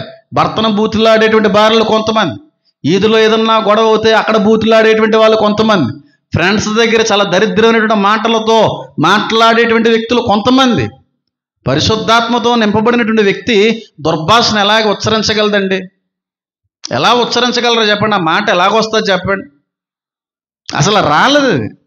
భర్త గారు అంటున్నాడు గట్టిగా అరకే బాబు, ఈదిలో వాళ్ళందరూ చూస్తున్నారే, రేపు రోజున మళ్ళీ ముఖం ఎత్తుకొని నడవలేనే బాబు, వద్దే వద్దే వద్దే అని అంత బతిమాలుతూ ఉంటాడు. అయిన తోలుతీవిడి పచ్చి బూతులు. ఒరే ఎదవా, ఒరే గోలిక్కేగే, ఒరే ఏటది ఏ బాబోయ్ ఏటది అది తెలుస్తలేదమ్మా. గుడికి సంబంధించిన కాయ బూతులు ఎక్కడ వస్తాయో, దరిద్రుడా గిరిద్రుడా ఇవన్నీ వేరే విషయాలే. అంత దారుణంగా మాడతారు ఆడలు. ఎంతమంది ఆడుతున్నారు బయట బూతులు చెప్పండి? నిజంగా చెప్పండి, మేము బూతులు ఆడమండి, అసలు నోట్లో నుంచి బూతే రాదన్న వాళ్ళు ఎవరన్నా దమ్ముంటే చెయ్యి ఎత్తగలరా? దమ్ముంటే ఎత్తండి. అంటే అందరూ ఆడతారా? ఎత్తండి అమ్మా, మరీ దారుణంగానే ఆడతారేటండి. ఎవరు ఎత్తలేదు, వచ్చేస్తుంటాయండి అప్పుడప్పుడు. మరి ఏం చేస్తాం? రాకూడదురా బాబాయ్, అవి రాకూడదు. అవి వస్తే నీ జీవితం అంతా పతనానికి నడిపించబడుతుంది. మరి స్కూల్ చదువుకున్న పిల్లలు మీరు ఆడతారా స్కూల్లోని? మరి మీరు ఎత్తట్లేదే? ఆడకూడదు. అలాంటి దుర్భాషలు పొరపాటును కూడా ఆడుటకు వీలు లేదు. దగ్గరగా స్తుతించండి. దేవుడిచ్చిన ఓపిక ఉన్నంతకాలం గట్టిగా దేవుణ్ణి మహింపరచండి. బిగ్గరగా పాటలు పాడండి, బిగ్గరగా దేవుణ్ణి ఆరాధించండి, బిగ్గరగా వాక్యాన్ని చదవండి, బిగ్గరగా ప్రార్థించండి, బిగ్గరగా దేవుని స్తుతించండి, తప్పేం లేదు. బిగ్గరగా పలికేటువంటి ప్రతి మాట కూడా శాపం అయిపోద్దేమో. పొద్దున లేచి బిగ్గరగా ఆశీర్వదించేవాడు యొక్క మాట ఏమైపోతున్నది సామెతల్లో? శాపంగా మారిపోద్ది. దాని యొక్క అర్థం ఎప్పుడైనా అవకాశం ఉన్నట్టు నేను చెప్తున్నాను. అసలు ఏవి బిగ్గరగా చేయాలంటే దైవిక సంబంధమైన విషయాలు. బిగ్గరగా చప్పట్లు కొట్టారో లేదు ఎరుకో చుట్టూ కూడా దైవిక సంబంధమైన విషయం. అలా దైవిక సంబంధమైన విషయంలో స్వరం ఎత్తి పాడుట, స్వరం ఎత్తి కీర్తించుట, స్వరం ఎత్తి దేవుని మహింపరచడం అనేది తప్పు కాదు. కానీ నోరేసుకుని పడిపోతుంటారండి బాబు కొంతమంది. నోరేసుకుని పడిపోతుంటారు. భార్య మీద భర్త, భర్త గారి మీద భార్య, పిల్లల మీద తండ్రి, తండ్రి గారి మీద. ఈ అంత నోరేసుకుని పడిపోతారు. ఎంత గట్టిగా చేస్తుంటారో. గొంతుకు పోద్ద కూడానే. ఎప్పుడన్నా గొంతుకు పోయేంతగా ఎప్పుడన్నా దేవుని స్తుతించావా? ఎప్పుడన్నా ఆరాధించావా? గొంతుకు పోయేంతగా ఎప్పుడన్నా గట్టిగా పాటలు పాడావా? చేతులు నొప్పి పుట్టేందుకు ఎప్పుడన్నా చప్పట్లు కొట్టావా? ఎప్పుడు కొట్టవు. భర్త గారిని కొట్టిన తర్వాత 2 రోజులు చేయలేకదా అమ్మగారికి. చెయ్యి వాసిపోయింది. ఏమైందా చెయ్యి? మా ఆయన గారిని కొడితే డిప్పమే తెలిసింది. నా చెయ్యి అంతా వాసిపోయిందే బాబు. డిప్పమే తెలిసిందా? ఏ స్తంభానికో తగిలేస్తే కుట్టు అక్కడ ఏ కొట్టో కొట్టేద్దరే. భర్తలు కొట్టే భార్యలు. ఒకప్పుడు భర్తలు భార్యలను కొట్టేవారంటే ఏంటి రాజుగారి? కానీ ఇప్పుడు ఈ ట్రెండ్ మారింది. భార్యలే భర్త గారిని ఏం చేస్తున్నారు? ఈ విమానం మోత మామూలుగా ఉండదు ఆ కోటింగ్. అలా ఉంటుంది కొన్ని కుటుంబాల్లో. అలా చేయకండి. ఎందుకే ఇవన్నీ మనకి? దగ్గరగా దేవుని స్తుతించుకో. అందుకే నోరేసుకొని పడిపోతున్నా. నా నోట్లో ఎవరు నోరెట్టరు, నీ నోట్లో ఎవరు నోరెట్టరు. నువ్వు ఒప్పుకున్నప్పుడు ఇంకెవరు ఎడతారు? నువ్వే అంటావు కదా కొంపు నోరండి ఇది. నా నోట్లో ఎవరో నోరెట్టలేరండి అంటే దాని అర్థం ఏంటి? నువ్వు అంత దరిద్ర కొట్టిదానివని. ఇంకెవరో కూడా సహించలేరు. ఎవరన్నా నీ ముందుకు వచ్చారంటే వాళ్ళు పారిపోతారని అర్థం. అంటే నువ్వు ఎంత దరిద్రమో నువ్వే ఒప్పేసుకుంటున్నావు అక్కడ. ఎవరు నా నోట్లో నోరెట్టరండి, ఎవరు నా ముందు నిలబడలేరండి. నేను ఒక్కసారి కానీ అందుకున్నానంటే ఏమైపోద్ది? మొత్తం సునామీ వచ్చేద్దండి ఇదా అని కూడా అన్నట్టుగా మాట్లాడుతున్నారు. అంత గట్టిగా నోరేసుకుని పడిపోతున్నారు. నోరు ఎప్పుడైనా దేవుని కొరకు ఉపయోగపడిందా? ఆ స్వరం ఎప్పుడైనా దేవుని కొరకు ఉపయోగపడిందా? బిగ్గరగా ఎప్పుడన్నా పాటలు పాడగలిగావా? నేను అడుగుతున్నానమ్మా. నోరు పోయేంతగా, స్వరం పోయేంతగా ఎప్పుడన్నా దేవుని స్తుతించగలిగావా? నేను స్తుతించిన అనుభవాలు నా జీవితంలో ఉన్నాయి కాబట్టి చెప్తున్నాను.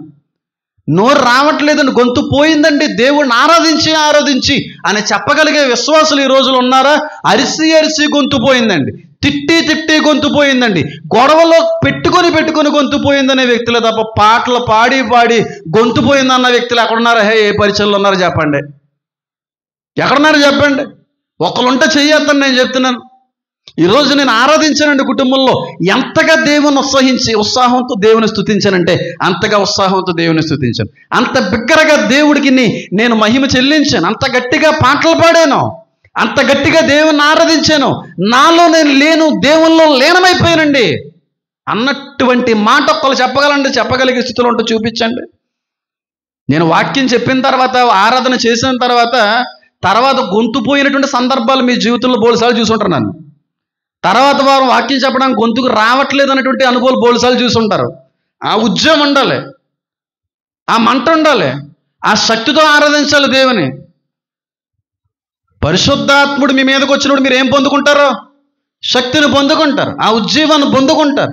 తెలియనటువంటి ఒక బలం అనేది వస్తూ ఉంటుంది, తెలియనటువంటి ఒక ఉత్సాహం అనేటువంటి మనలో ఏర్పడుతూ ఉంటుంది. మనకి తెలియకుండానే దేవుని ఆరాధిస్తూ ఉంటాం. అది ఉద్యమం అంటేనే, అదే బిగ్గరగా దేవుని ఆరాధించడం అంటేనే. ఇప్పుడు ఎలిజబెత్ ఏమన్నా మామూలు మనిషా? ఎలాంటి మనిషి?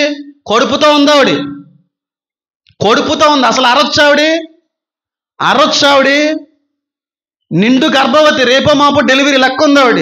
అలాంటి ఆవిడ బిగ్గరగా దేవుని ఆరాధించింది. నా ప్రభువు తల్లి ఇక్కడికి వచ్చింది, నా ప్రభువు అని చెప్పి ఎంతగా ఆనందించిందండి. కడుపుతో ఉన్న వ్యక్తి బిగ్గరగా ఆరాధించగలం దేవుని యందు తప్ప ఇంకెందులో అలా చేయలేం. కడుపుతో ఉన్న వ్యక్తి అంత బిగ్గరగానే పదం అక్కడ రాశారంటే అర్థం అవ్వాలి. బిగ్గరగానేటువంటి మాటతో ఆవిడ వదిలేశారు. కానీ నిజంగా ఆవిడ ఎంతో ఉత్సాహంతో ఆర్భటించి ఉంటుందో, దేవుని మహింపరిచి ఉంటుందో ఆ కడుపుతో ఉన్న నిండు గర్భవతి.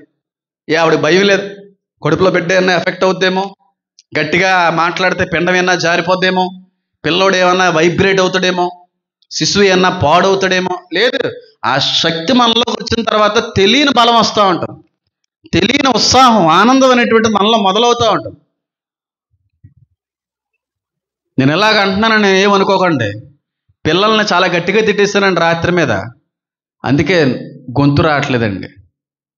భర్త గారితో రాత్రి గొడవ అయిందండి, అందుకే గొంతు పోయిందండి అన్న వ్యక్తులు ఎవరైనా చెప్పగలరా? మొన్న ఆదివారం ఆరాధించానండి, నాలో నేను లేనండి, దేవుల్లో లీనమైపోయానండి, గొంతు రావట్లేదండి అని చెప్పగల ఒక క్రైస్తవ విశ్వాసం చూపించాను. ఒక క్రైస్తవ విశ్వాసం చూపించాను. కొంతమంది ఇక్కడ ఆత్మపూర్ణులై ఆరాధించే వ్యక్తులు ఉంటారు. ఇక్కడే చాలా చోట్ల వాళ్ళు డ్యాన్స్ వేసేసి ఆరాధనలో గట్టిగా అరుస్తూ ఉంటారు. కొంతమంది హేళన చేస్తూ ఉంటారు. కొంతమంది అందులో నిజాయితీగా, నీతిగా అలాగే ఆరాధించే వ్యక్తులు ఉంటారు. ఫేక్గా ఆరాధించే వ్యక్తులు కూడా ఉంటారు. అంటే చుట్టుపక్కల వాళ్ళు అందరూ ఎదుట కూడా గొప్ప వ్యక్తిని, నేను అభిషక్తురాలని, ఆత్మపూర్ణులైన వ్యక్తిని అన్నట్టుగా చూపించుకోవడానికి కూడా అలా ఆరాధించేటువంటి వ్యక్తులు ఉంటారు. కొంతమంది ఆత్మలో లీనమైపోయి వాళ్ళకి తెలియకుండానే ఒళ్ళు సైతం మర్చిపోయి ఆరాధిస్తూ ఉంటారు. అంటే బట్టలు ఇప్పించుకుని ఆరాధిస్తాం కాదు, ఇంకా అల్లో ఉండరల్లో. మిరియం అలా ఆరాధించింది, ఎలిజబెత్ అలా ఆరాధించింది. అలాంటి వ్యక్తులను కొంతమంది చూశాను, యవనస్తుల్లో చూసాను, పెద్దవాళ్ళలో చూశాను. దేవమ్మాని గారి యొక్క ఆరాధన ఆత్మపూర్ణురాలిగా ఆరాధిస్తూ ఉంటాం. కొంతమంది దగ్గర నేను చూసాను, లూదే గారు ఆత్మపూర్ణురాలిగా ఆరాధిస్తూ ఉంటాం. కొంతమంది, అందరూ కాకపోవచ్చు, కొంతమందిలో ఆ అనుభవాన్ని నేను చూశాను.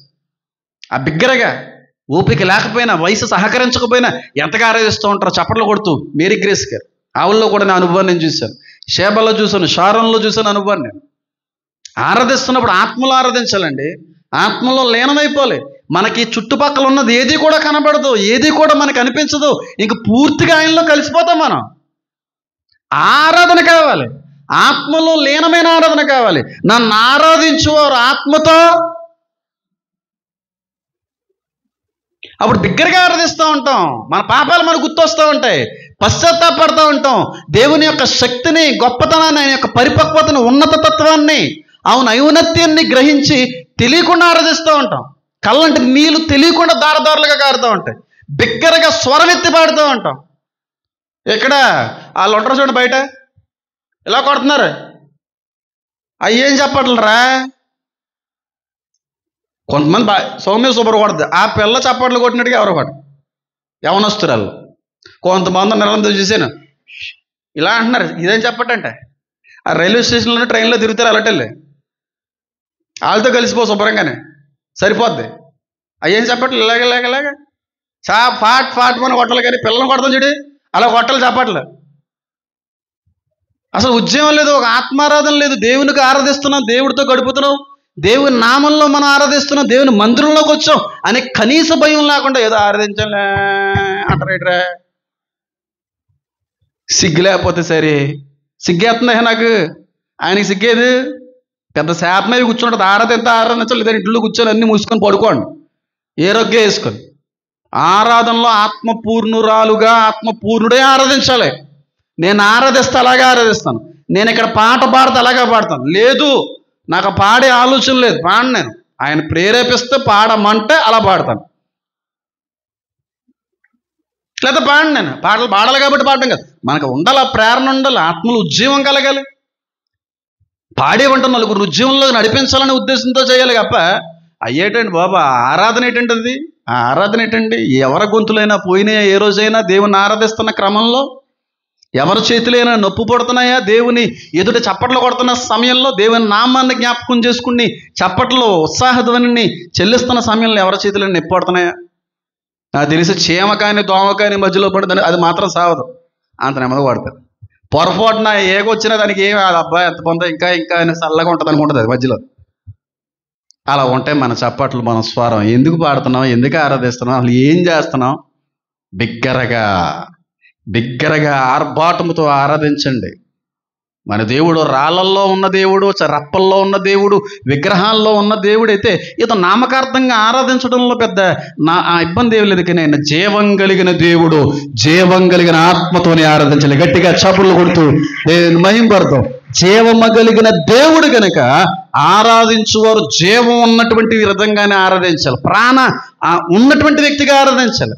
ప్రాణం ఉన్న వ్యక్తి ఆరాధించే క్రమం ఆత్మలో ఆరాధనలో, ఆత్మ సంబంధమైన ఆరాధనలోనే కనబడుతుంది. ప్రాణం లేనాడు ఆరాధిస్తే ఏం ఉపయోగం ఉంటుంది? బిగ్గరగా ఆరాధించండి, బిగ్గరగా దేవుని స్తుతించండి. నేను చూసాను పెద్దవాళ్ళలో, అంటే అందరూ ఎలా ఉండకపోవచ్చు, కొంతమందికి ఆ అభిషేకం ఉంటుంది, కొంతమందికి ఆ ఆరాధనలో ఆ అనుభవం దేవుడు ఇస్తూ ఉంటాడు. అందరిలో లేదని చెప్పి ఫీల్ అవ్వడానికి లేదు, కానీ ఆరాధిస్తే అలా ఆరాధించు, ఆత్మలో లేనమే ఆరాధించు. నేను చూసాను అలాగా కొంతమంది దారదారులుగా కాచేస్తూ ఉంటారు. సూర్యకుమారి ఎంత గొప్ప ఆరాధికురాల్లో, ఆత్మలో లేనమే ఆరాధిస్తూ ఉంటారు. మనిషిగా ఆ బిడ్డ యొక్క ఆరాధనను చూస్తున్న నేనే కదిలిపోతూ ఉంటాను, చలించిపోతూ ఉంటాను. దేవుడు ఇంక చలించాలంటారా? దేవుడు చలించాలండి. దేవుడు పరలోకంలో ఉండలేక భూలోకానికి వచ్చేలా ఆరాధిస్తే చేస్తే అలాంటి ఆరాధన చేయాలి. ఇక్కడ ఆరాధిస్తూ ఉంటే దురాత్మలు, చీకటి శక్తులు పారిపోవడం అనేది బయట నుంచి వచ్చిన వ్యక్తి చూసి చెప్పింది సాక్షి రూపంలో. ఆరాధన అంటే అలాగే జరగాలి. బిగ్గరగా స్తుతించండి, బిగ్గరగా దేవుని గణపరచండి, బిగ్గరగా దేవుని మహింపరచండి, బిగ్గరగా దేవునికి నామానికి చప్పట్లు కొడుతూ ఉత్సహించండి. అంతేగాని ఈశ్రోమంట ఆరాధిస్తే దానివల్ల వచ్చే ప్రయోజనం ఏముంది? బిగ్గరగా అరుస్తున్నాం, బిగ్గరగా తిట్లు తిడతా ఉన్నాం, బిగ్గరగా వాళ్ళ మీద వీళ్ళ మీద పడిపోతున్నాం, బిగ్గరగా వాళ్ళని వీళ్ళని దూషిస్తున్నాం, బిగ్గరగా నోరేసుకుని పడిపోయి గొంతు పోయేంతగా అరుస్తున్నా కానీ దేవుని సన్నిధిలో ఎప్పుడన్నా బిగ్గరగా అరిచావా? ఒకవేళ ఆత్మలో లీనమైన వ్యక్తివైతే ఖచ్చితంగా బిగ్గరగా నువ్వు ఆరాధిస్తావు. ఇంకా ఆవిడ కనికరం కూడా అలా ఆరాధించేది. నేను ఆయన గారు కూడా అలాగా ఆరాధిస్తాడు. ఎలా ఉంటుంది అని పాట పాడితే అది ఉండాలి, ఆ వైబ్రేషన్స్ రావాలండి ఆ సమయంలో. అప్పటి వరకు నువ్వు ఎలాగున్నా వేరే విషయం, కానీ ఆరాధించే సమయానికి మాత్రం ఆ వైబ్రేట్ అవ్వాలి. నువ్వు వైబ్రేట్ అవ్వాలి, నీ చుట్టుపక్కల ఉన్న వ్యక్తులు వైబ్రేట్ అవ్వాలి. నిజంగా ఆత్మదేవుడు నీలో ఉంటే, దేవాది దేవుడు వచ్చిన తర్వాత ఎలిజబెత్ యొక్క గర్భం ఏమైంది? వైబ్రేట్ అయింది. ఆయన నీలో ఉంటే, ఆయన సహవాసం నువ్వు కలిగి ఉంటే నువ్వు వైబ్రేట్ అవుతావు, ఉద్యమంలోకి వస్తావు, నలుగురు ఉద్యమంలోకి నడిపిస్తావు. పాట కావచ్చు, ఆరాధన కావచ్చు, what ever it may be, అది ఏదైనా సరే దైవ సంబంధమైన విషయంలో ఎప్పుడు కూడా ఉద్యమం కనబడతా ఉంటుంది. ఆ ఉద్యమం కనబడతా ఉంటుంది. ఈ రోజున ఆ ఉద్యమం కనబడట్లేదు. అలా ఉద్యమంతో పాటలు పాడే వాళ్ళకి ఏమో పేర్లు పెట్టేటువంటి ప్రపంచం అయిపోయింది క్రైస్తవ ప్రపంచం. కొన్ని పెంతెకొస్తల చర్చెస్ ఉంటాయి, కొంతమంది ఆత్మపూర్ణులుగా భాషలు మాట్లాడుతూ, పాటలు పాడుతూ, చప్పట్లు కొడుతూ బిగ్గరగా ఆరాధిస్తుంటారు. వాళ్ళకి పేరు పెడతా ఉంటారు కొంతమంది క్రైస్తవ సన్యాసులు. వీళ్ళకి లేదనేడు. వాళ్ళు నిజంగా చేస్తున్నారా లేకపోతే ఫేక్గా అలాగా చేస్తున్నారని దేవుడు చూసుకుంటాడు. వయసుతో సంబంధం లేదమ్మా ఆరాధనకి, ఓపికతో సంబంధం లేదు ఆరాధించే క్రమానికి, బలంతో సంబంధం లేదు, ఆరోగ్యంతో అంతకంటే కూడా సంబంధం లేదు. ఎండిపోయినటువంటి ఎముకలను సైతం స్తుతి సమూహంగా మార్చగలిగే దేవుడు నా దేవుడు. గట్టిగా చప్పట్లు కొడుతూ దేవుని మహిమపరచండి. ఎండిపోయిన ఎముకల్ని మహాసైన్యంగా మార్చిన దేవుడైనా అలాంటిది ఓపిక ఇచ్చాడు, శక్తినిచ్చాడు, బలాన్ని ఇచ్చాడు, ఆరోగ్యాన్ని ఇచ్చాడు, కంఠంలో ప్రాణం ఉంచాడు. ఆ ప్రాణం దేవుని కొరకు బిగ్గరగా కేకలు పెట్టలేకపోతా ఉంది, బిగ్గరగా దేవుని స్తుతించలేకపోతా ఉంది. కనీసం గోడలైనా సరే వైబ్రేట్ అవుతూ ఉన్నాయంటే, గోడలంటే బళ్ళు కూడా పారిపోతలేదు మీరు ఆరాధిస్తూ ఉంటేనే. దురాత్మలు ఎక్కడ పారిపోతాయి? ఇంట్లో కుటుంబంలో ఆరాధిస్తున్నారు, చెయ్యండి బలంగా ప్రార్థన. ఆ కుటుంబ పరిసర ప్రాంతాల్లో ప్రాంగణంలో ఉన్న చీకటంతా కూడా పారిపోవునట్లుగా ఉండాలి మన ఆరాధన. తాతయ్య గారు ఇక్కడ ఉంది స్తుతిస్తా ఉంటే బిగ్గరగా అక్కడున్న సూర్యబాబు గారికి కనబడతా ఉంటుందంటే ఇక్కడికి వస్తుంది ఆ స్వరం అంతా కూడా అని చెప్పి గల్లుమంటుంది ఆయన యొక్క స్వరమండలం అంతా కూడా. ఆయన చనిపోయి దేవుని రాజ్యానికి వెళ్ళిపోయిన కొన్ని నెలల పాటు ఆ గదంతా కూడా వైబ్రేషన్, స్తుతి అన్న ఫీలింగ్లో ఉండిపోయాం. ఎందుకంటే ఆ గోడలు కూడా ఇమిడ్చేసుకున్నాయి ఆయన స్వరాన్ని. అదండి ఆరాధన అంటేనే. ఓ పాట పాడితే పక్క వాళ్ళకి వినబడదు, బైబిల్ చదివితే పక్కన వినబడదు, ప్రార్థన చేస్తుంటే కనీసం ఒక వ్యక్తి కదిలించబడ్డా, అరుస్తే మాత్రం 2 ఏదులు వినబడతాయి, ఇదే గొంతుకు. అరుస్తే మాత్రం అక్కడ ఉన్న వాళ్ళు చెప్పగలరు, బయటకు వచ్చి అరిసేస్తుందే పలానాదే, అది ఆవిడ గొంతే అంటారు. నువ్వు పాటలు పాడుతుంటే అమ్మో పలానా పిల్ల పాడుతుందని ఎవరన్నా అన్నారు. ఇప్పుడు వచ్చి గొడవ పడుతుంటే మాత్రం 2 ఈదులు అవతలు ఉన్న వాళ్ళు అనగలరు, వచ్చేసిందే బాబు ఇది మళ్ళీ బయటికి పేరు పెట్టి చెప్పగలరు ఎవరు అరుతున్నారు అక్కడ. అలా ఆరాధించాలి, అంత బిగ్గరగా దేవుని స్తుతించాలి. ఆ విధంగా ఉండాలండి. తాతయ్య గారు ఆరాధించే సమయంలో, స్తుతించేటువంటి సమయంలో పాటలు పాడడం చాలా మంచి స్వరమే. తాతయ్య గారు మంచి కీర్తనాకారుడు, మంచి పాటలు కట్టాడు. ఆయన పాటలు పాడుతుంటే మైక్ అవసరం లేదు, ఇలాంటి ఎక్విప్మెంట్ అవసరం లేదు. ఆయన స్వరమే నాకు వచ్చినట్టు. నాకు తెలియదు, మా నాన్నగారు అన్నారు, తాతయ్య గారికి మించిన స్వరమండలాన్ని దేవుడు ఇచ్చాడు నీకని చెప్పి. ఆయన ఇక్కడ స్తుతిస్తూ ఉంటే లోపలకి మాకు నిద్ర పట్టింది కాదు. నిద్ర ఏమవుతుందండి? ఆ వైబ్రేషన్లకి చెవులనేది అదరలిపోయి అలా ఉండేది ఆ స్తుతి. బిగ్గరగా ఉండేది, బిగ్గరగా ఏడ్చేవారు, బిగ్గరగా దేవుణ్ణి మహింపరుస్తూ ఉండేవారు, బిగ్గరగా పాటలు, బిగ్గరగా స్తుతి ఇవన్నీ చేస్తున్నప్పుడు ఈ ప్రాంగణంలో చీకటి కనబడేది కాదు. ఏ దురాత్మ సంబంధమైన పన్నాగము కూడా ఇటువైపు రావడానికి ప్రయత్నించేది కాదు. ఆ శక్తి అలాంటిది, ఆ వైబ్రేషన్ అలాంటిది.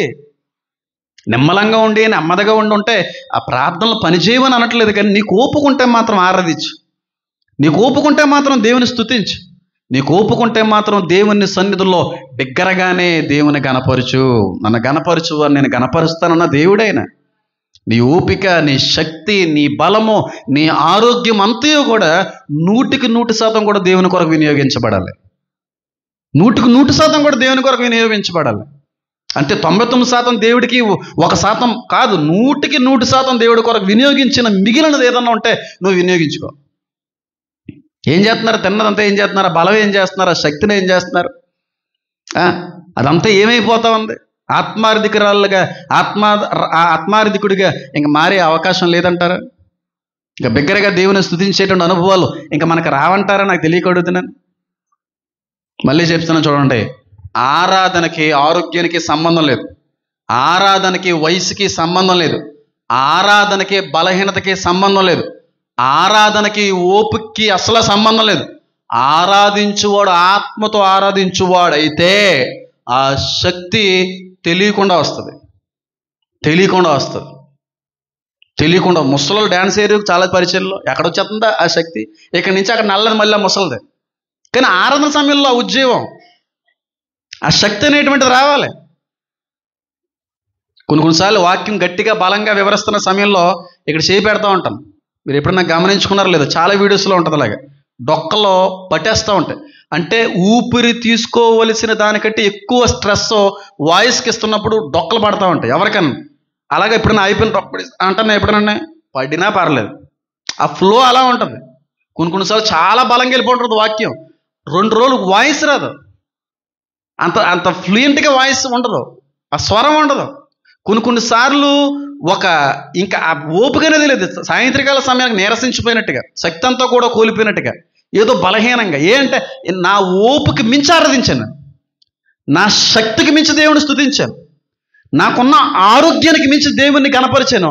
అదంతా చేసిన చేపు దేవుడి యొక్క శక్తి సహాయంతో ముందుకెళ్ళిపోయాం. కొంచెం నీరసించమని తర్వాత మాత్రం కొంచెం నీరసిస్తూ ఉంటాం, ఎందుకంటే ఆ టైంలో దేవుడు ఇస్తాడు ఆ శక్తిని. ఓపిక లేదండి, అదండి ఇదండి అంటే ఇంకెంతకాలం ఉంటుందా ఓపిక? చెప్పండి. ఆరాధించాలి. ఎలిజబెత్ బిగ్గరగా ఏం చేసింది? ప్రభువు నామమున ఆశీర్వదించింది, శపించలేదు, శాపగ్రస్తమైన మాటల్ని పలకలేదు. ఒకవేళ నిజంగా నీలో పరిశుద్ధాత్మ తండ్రి ఉంటే, నువ్వు నిజంగా ఆత్మ పూర్ణురాలివి, ఆత్మ పురుడు అయితే, నువ్వు నిజంగా మారు మనసుతో కూడినటువంటి జీవితంలో అడుగుపెట్టిన వ్యక్తివైతే, మళ్ళీ చెప్తున్నాను, నోట్లో నుంచి బూతు రాదో, పొర్రపాటును కూడా బూతు రాదు, పొర్రపాటును కూడా శాపం రాదు, శాపగ్రస్తమైన మాట పలుకు రాదు. శపింతున్నావంటే నీలో ఉన్నది ఎవరు అర్థం చేసుకో, శపించలేము. శపించడం కాదు, శపించలేము.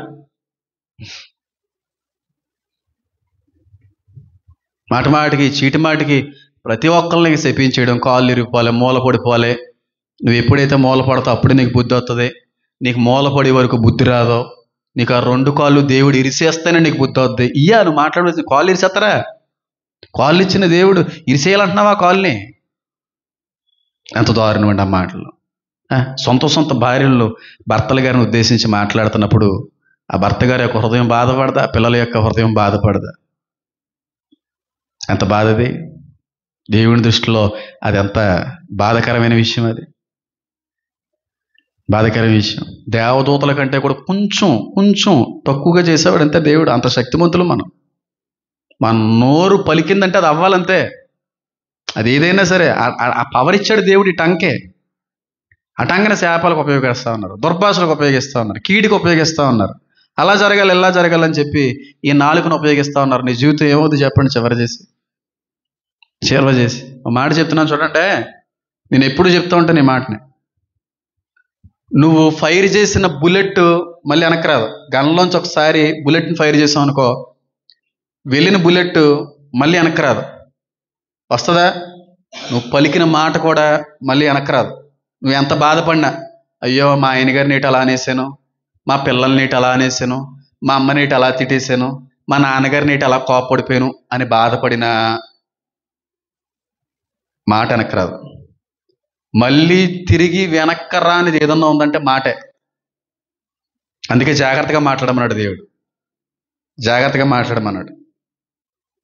నిజంగా వెంటనే అనేస్తాం, వెంటనే తిట్టేస్తాం, వెంటనే పేరు పెట్టేస్తాం, వెంటనే ఇలాగ అంటాం.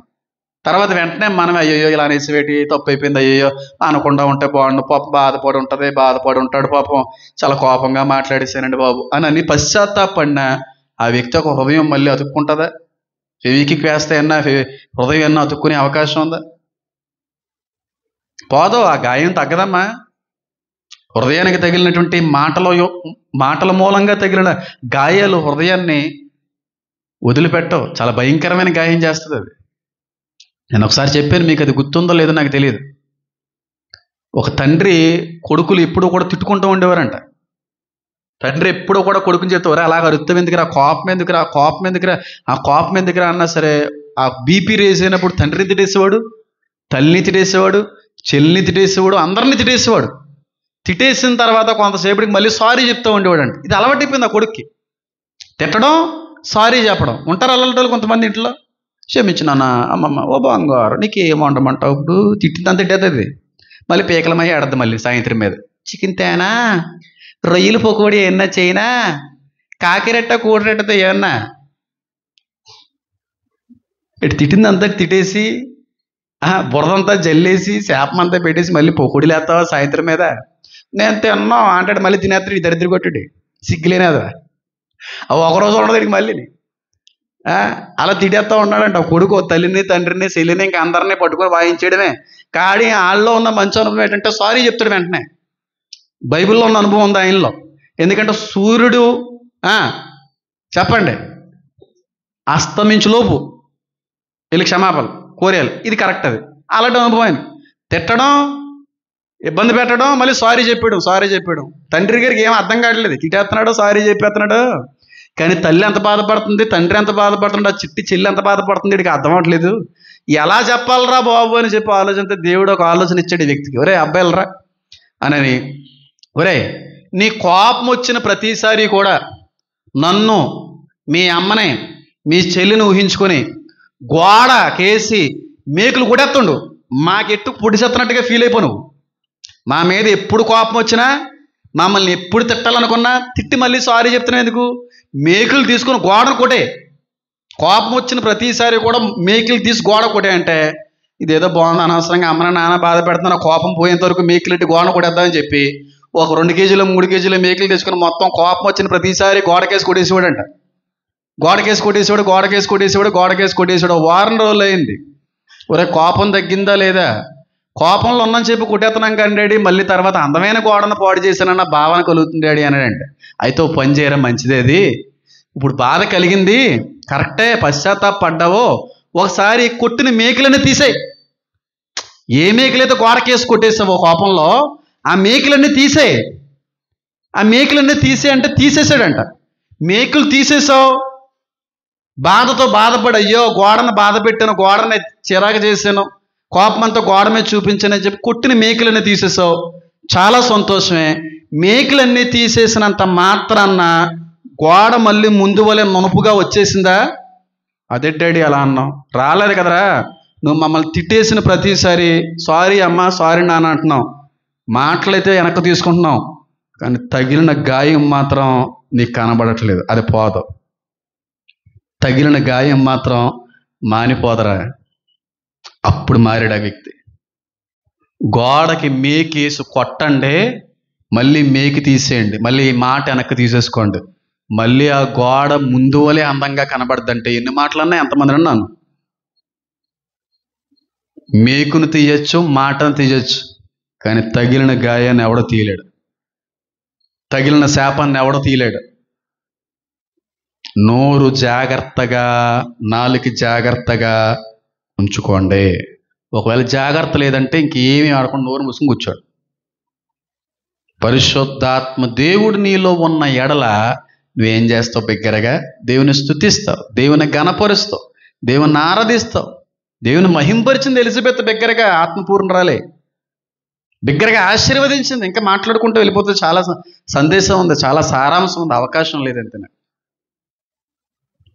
ఆత్మపూర్ణులైన వాళ్ళు ఎప్పుడూ కూడా ఓపుకు మించినటువంటి శక్తితో దేవుని ఆరాధిస్తారు, దేవుని మహింపరుస్తారు. రెండోది, పొరపాటును కూడా శాపగ్రస్తమైన, శాపయుక్తమైన మాటని నోట పలకలేరు. ఒకవేళ పలుకుతున్నావంటే నువ్వు దేవుని సంబంధికుడివి కానే కాదు.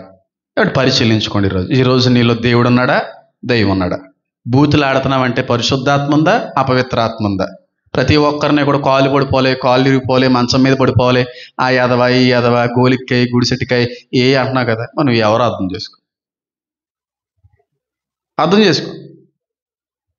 చాలా దారుణం, చాలా దారుణమైన పరిస్థితి. కళ్ళు మూసుకోండి, ప్రార్థన చేసుకుందాం. నా దేవా, నా తండ్రి,